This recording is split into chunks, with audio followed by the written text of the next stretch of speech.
ride with the truth. Now I'm gonna live my life like a deuce.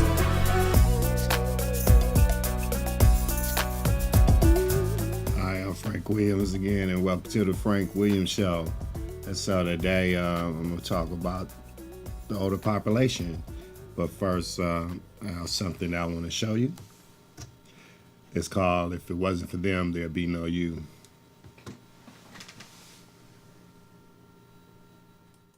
Don't know where you came from, how you know where you're going? Our elders are our seniors, much deserving of our respect. They were once your ages and has paid their dues, and there are those of you whom they have put their whole lives into. You don't know more than, but you know better than. And though you think you are smarter than, they are sharper than. You think you know much about living, then know your place then. Give them the love, respect, and time that they stored within you. Dig deep and remember, if it wasn't for them, there would be no you. If it wasn't for them, there would be no you. If it wasn't for them, there would be no you. If it wasn't for them, there would be no you. There would be no you. There would be no you. If it wasn't for them, if it wasn't for them, there would be no you. If it wasn't for them, there would be no you. If it wasn't for them, there would be no you. There would be no you. There would be no you. If it wasn't for, Don't know where you came from, how you know where you're going? our seniors are our elders, so worthy of our reverence.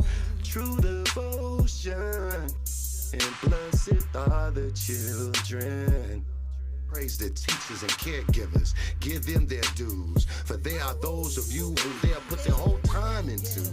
To become more than, to be smarter than, to become better than, to build a legacy, and you need to find time to remember them. You were given life, so you must do right by them. Dig deep and remember, if it wasn't for them, there would be no you. And if it wasn't for them, there would be no you. If it wasn't for them, there would be no you. If it wasn't for them, there would be no you. There would be no you. There would be no you. Much about living, then know your place then. So yeah, that's "If It Wasn't For Them, There'd Be No You." I didn't show the whole video for a reason, so you're going to have to tune in order to see this video when it come out. So it's not officially out right now. I just wanted to show that for little clips of it, to speak about, our elders. For those of you who don't know me, my name is Frank Williams. I'm the director of the Senior Ex-Offender Program in Bayview, Hunters Point, San Francisco. Our agency is called Bayview Hunters Point Multi-Purpose Senior Services, and we work with our elders, you know what I mean? And so the purpose of this video is to highlight our elders. I mean, it's like there's a lot of focus on youth, which there should be. There's a focus on violence, it should be, but it's unfortunate that it should be. But there's a representation of people who are being missed who is being missed from this table, and that's our elders, our seniors. And it's beyond me why places such as Bayview Hunters Point Multipurpose Senior Services, and I'm quite sure there's other senior programs and agencies across the nations who are struggling right now and getting funding for their agencies. There's not big allotments when it comes to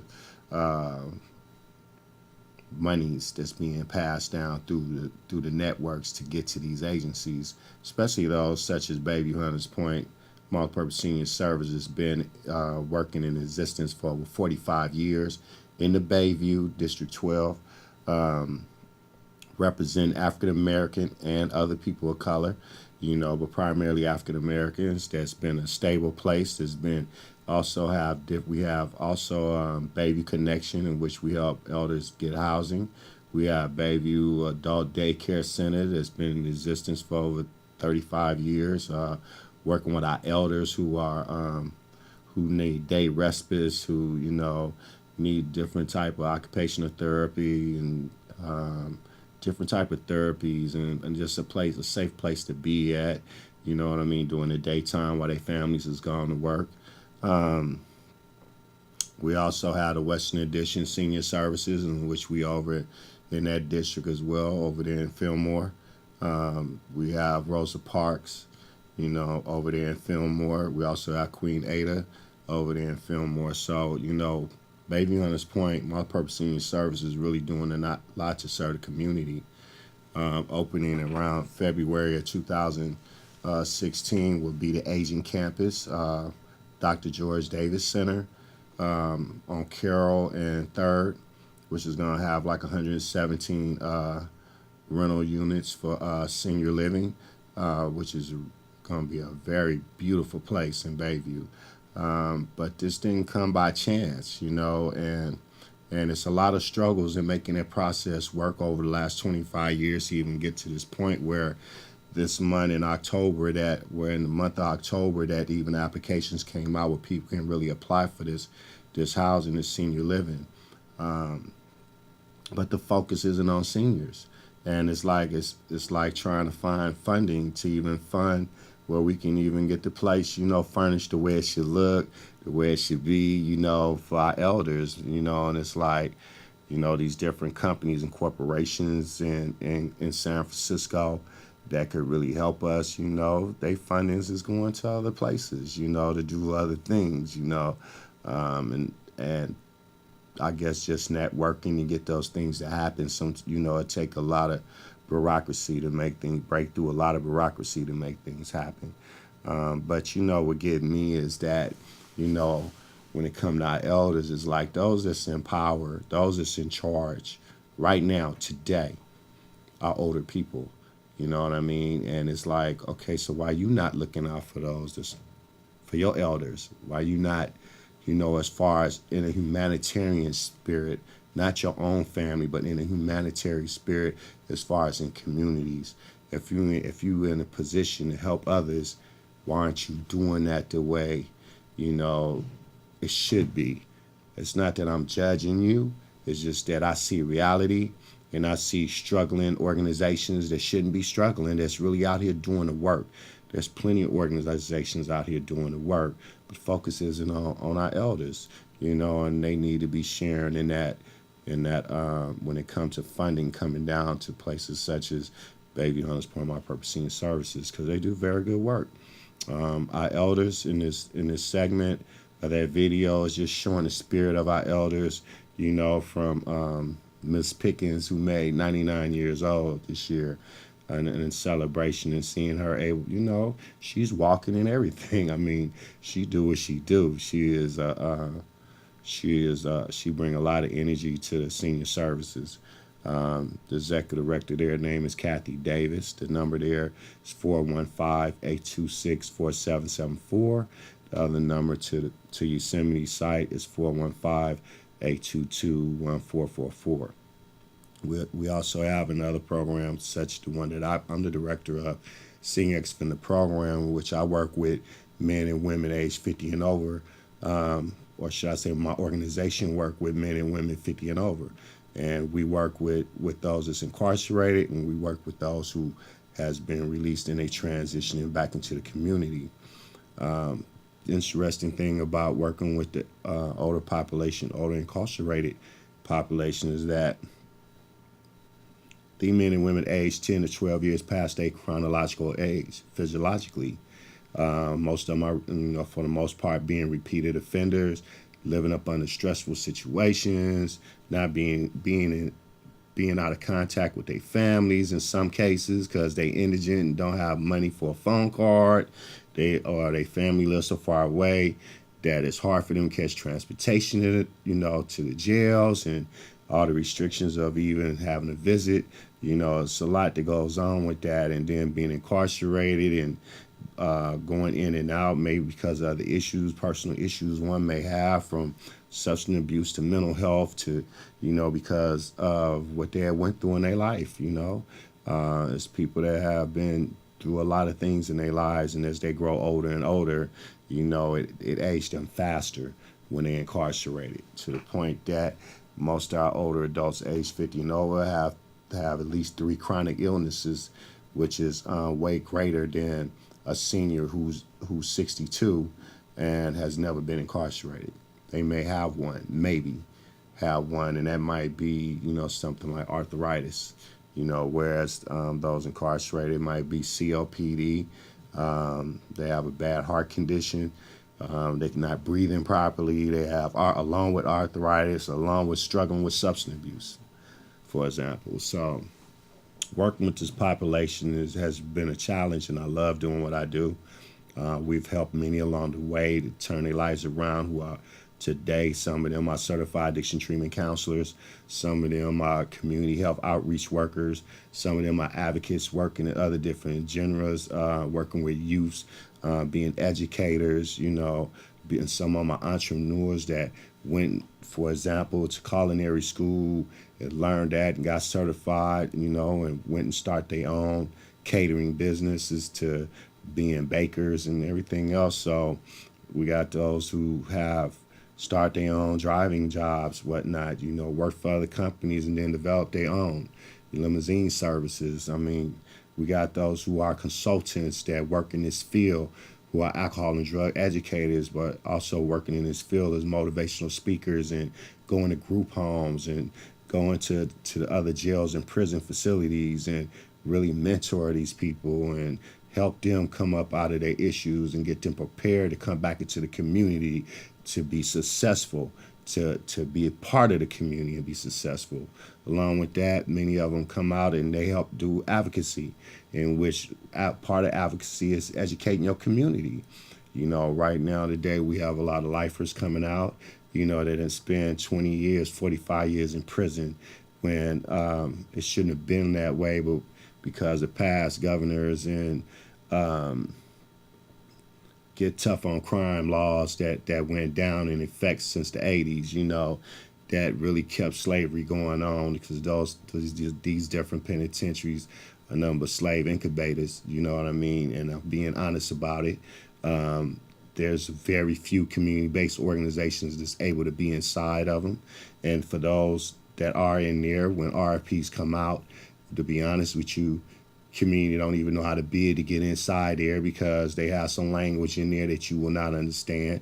And by them having language, or they have certain barriers within those RFPs where only people who already have existing contracts within California Department of Corrections or any other Department of Corrections will be the only ones that's really able to apply for them and get back in there. And so, as far as being director of CX Offender Program, I'm a big advocate of getting funding for these different type of programs, such as my own program and other criminal justice programs, who are really doing some good work to get up in here and work with this population. And to the point that there are, the way things are being ran today, there's a lot of programs who are visiting their county jails within their section, whether it's enrichment, like Men and Women of Purpose, to my program that go into the San Francisco County Jail. There's those that go into Alameda County jails or Fresno. And it's like, for the most part, they don't get paid much to do that. But the people who run these, who became directors or executive directors, started their own agencies like Village Connect. Galen Logan, who started his own, and he's doing coaching and he's doing manhood, and it's really powerful work that he does within the community and within some of these jails, but once again, not getting paid that much. And it's unfortunate that some of the existing programs who are not really cultural based, that get to work with population that do not look like them, and has been working with that population for years, but yet and still the population is recidivating. Is really like, and it's not to say that other programs are not trying or attempt to do good work. Some of their work are dated. Some of them just, you can hire a face to look like the other face, but in reality, the engine isn't the engine. So, it's like, how do you reach a population to help change them? Well, you have to come to them culturally as well, and some of these programs as well, they, some of them stick to a code of ethics to the point that they don't want to bend or change anything. So, but you have to be able to adapt and adjust to meet people where they at. You know, it can't be no one size fit all because there is no one size fit all. So that's on the criminal justice part. But back to our elders, this video was created to bring light to if it wasn't for you. I mean, if it wasn't for them, excuse me, if it wasn't for them, there'd be no you. And people really need to realize that if it wasn't for them, there'd be no you. Just think about what they're speaking, magnitudes, you know. So how can you ever forget them? How can we in the United States sit here and really neglect our elders? They was the same one that changed you when you was a baby and you couldn't even walk. They was the same one that nurtured you. They was the same one that taught you how to read and write. You know, they the one that instilled morals and values within you. They was the one that nurtured you with love and taught you love, you know, took care of you when you were sick. And so as we get older, there's the aging that come into effect. And when aging come into effect, and it hits some people early, it hits some people late, you know what I mean? But 60, 62, 50, you know, it start hitting them. Some people end up with dementia. Which mean that, you know, they have short-term memory of certain things, and it's a sign of aging. You know what I mean? You see the wrinkling of the skin. You see the changing the colors of the hairs. You see it take them a little longer to stand up and get up than they used to. You hear the grunts and stuff when they move, you know, and it's like, okay, they're getting older, but, you know, that don't mean that they're elderly because they're getting older. That don't mean they're elderly because they have certain pains or whatever. But what it do mean is that, you know, they deserve to, you know, for you as they child, no matter how grown you are, or, you know, to look out for them. Don't forget them. Look out for them. You know, you have your own life to live and whatnot, but, you know, if you can look out for your mom, your dad, your grandparents, you got to remember them, man, because if it wasn't for them, it wouldn't be no you. No matter how successful or unsuccessful you may feel that you are, you should feel blessed because, you know what, for them, it'd be no you. And what you make out of your life is what you make out of your life. You know, society has taught us to place blame on everything but yourself, when in reality, you know, you can create your own destiny. And for some, you know, we have this thing today where, you know, we feel as though we entitled to certain things. I myself as a go-getter, I'm ambitious. I go get. You know, I don't sit back and count nobody else's fortune and feel like it should be mine. You know, I go and make my own. I create my own funding source. You have to create your own funding stream, but you have to also give recognition to your family, to your mom, to your dad, to your grandparents, and we got to keep putting that back into our community. We got to get that to where it's touching every household. And that includes those that's in government. That includes those that's in politics. That includes those who write these RFPs. That includes those who on top from the feds that send this money down through block grants all the way to the White House that also send money down through the feds, through these block grants, man, to make these funding sources where they can really come in and work with the people and help the people provide some quality service for the people. And just for those you do not know, you know, grants is not promised. You know, to be honest, the government isn't obligated to fund nonprofits. You know, if you knew that or not. You know, that started in the early 20s, you know, under Susan B. Anthony and them with this woman movement, progress, you know, in which they started a charity. You know what I mean? It had it funded through local government, but it's not promised. But although it's not promised, the thing is that we asking for is equality and fairness in those who write these RFPs to, you know, and send them down and how they distribute it. Because, you know, from my own experience, you know, some is distributed fair and some isn't. I mean, I see no reason why there should be 30 to 50 organizations fighting, you know what I mean, over $1 million grant that came down by the time it hit communities. It's only for $30,000 or $10,000, and they only giving out about 10 of them or whatever, or 5 of them. You know, $10,000 grants, or $10,000 grants. 100,000 is what's left out of $1 million. where the rest of the money go? You know, where did it go? You know what I mean? So it's like, you know, we need some fairness in this and reality, and we need to bring the focus on these seniors. So those of you that do have any type of senior programs in your community, stop by there sometime and speak to the seniors in there. I mean, just take 5 minutes out your day and do a walkthrough to one of your local community senior centers. Walk in here, and they have a load of history to share with you. All that you think that's missing is within these seniors when it comes to knowledge. Just go in there, sit down with 1 or 2 of them sometime and talk to them and let them, you know, even go to Laguna Honda. I remember doing my internship at Laguna Honda. I was talking to different seniors in there, man. I met one guy, African-American guy, one of the first one to start a pawn shop in San Francisco. That was African-American years ago. You know, being awarded to the state, you know, but his family would come see him, you know, every 3 months, every whatever. I remember this lady, there was an archaeologist in there who had a brain seizure and aneurysm of the brain, and she's awarded a state, and she's connected to the grants. If you remember, President, I think it's Ulysses Grant, she's from that family, and they live in Europe, and she's awarded to the state, living in Laguna Honda. It's like, but her family, you know, they send her money from the trust fund like once, twice a year, you know. And it's like, you know, I started this program called Across Barriers when I was there, in which I took people like her and some other people into Youth Guidance Center, in which we was doing some work over there by bringing my elders over there to talk to them about substance abuse. I had one guy in a wheelchair who whole kneecap was missing, his leg was screwed to his thigh, and he was in a wheelchair for the rest of his life because he shot heroin so long that it ate up the inside of his knee, you know.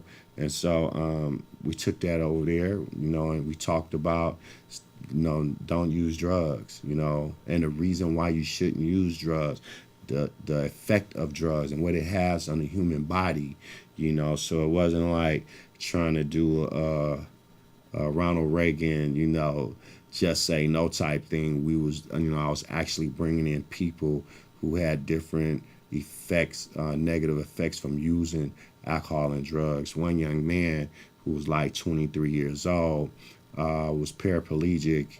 He was in a car and he was smoking weed, and one of the seeds popped on his shirt while he was driving, and it was burning him. And when he looked down, they know he was in a car crash, and he's paraplegic for the rest of his life, you know. And we had him also with a pastor come over and do the best he could to demonstrate to them why you shouldn't use drugs. So, you know, our elders, though, play a major part in our lives, and we should always give them praise. We should always recognize them for their worth, for what they have put within us, you know. And even for those who have some negative thoughts about those who raised them, you know what, it was still something to learn about life. It was still something to learn about life. And some of you who have had some bad beginnings in life are able to be advocates today yourself because of that.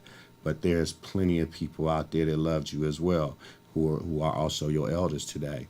So it doesn't directly have to be your mother, your father. It could be your uncle. It could be somebody that you met and they just took an interest in you and gave you words of encouragement, and they was there like a mentor or a sponsor or just a loved one for you, as far as a good friend in your life who gave concern and time into you for you to come into your greatness. And so on that note, I want to thank you, ladies and gentlemen, for listening to me. I am Frank Williams, and I'll talk to you later. Thank you for coming to the Frank Williams Show, and I'm out.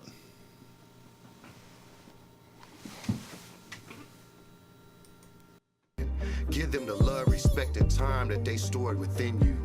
Dig deep and remember, if it wasn't for them, there would be no you.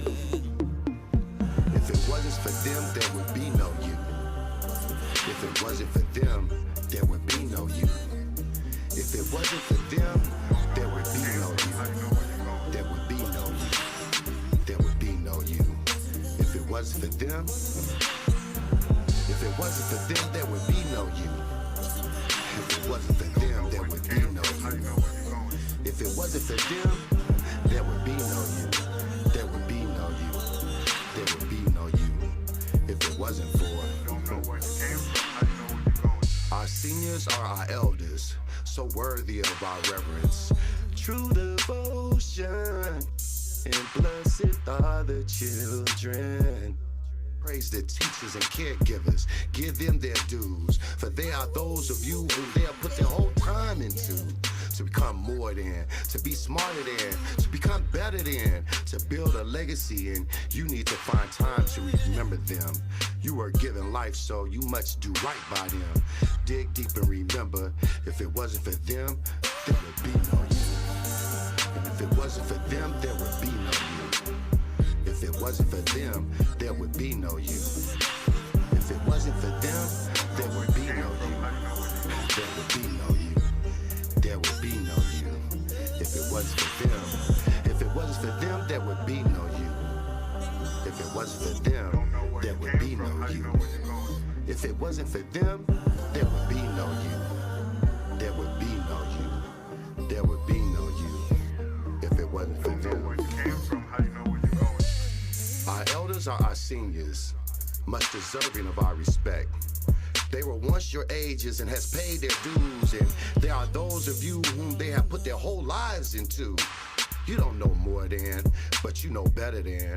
And though you think you are smarter than, they are sharper than. You think you know much about living, then know your place then. Give them the love, respect, and time that they stored within you. Dig deep and remember, if it wasn't for them, there would be no you. Yo, Chairman, what's good? Yeah, 12, man. What's up with the youngsters, man? They ain't spending no time with their seniors. They ain't trying to learn anything. They think they know it all, man. It's crazy though, man. I really think it's impacting the family though. We gotta really think about it in that way because, you know, when we had our fathers misplaced out of the home and we have no respect that's given to our kids, we ain't gonna acknowledge our elders. Yeah, well, man, I know it's a sad thing because I know I don't want to be old and alone. My baby girl ain't there for me, you know what I mean? I'm all by myself. There's a lot in this street that need to be pushed down, man. That's the real wealth, man. I'm understanding that if you don't know where you came from, how you know where you're going?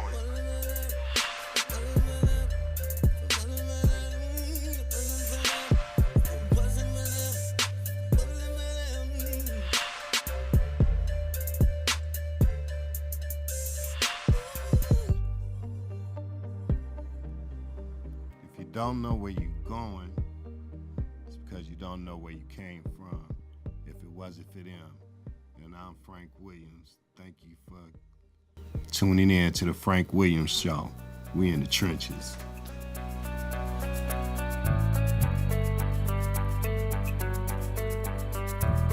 Open my mind with the truth, dear me. Open my mind with the truth. Open my mind with the truth.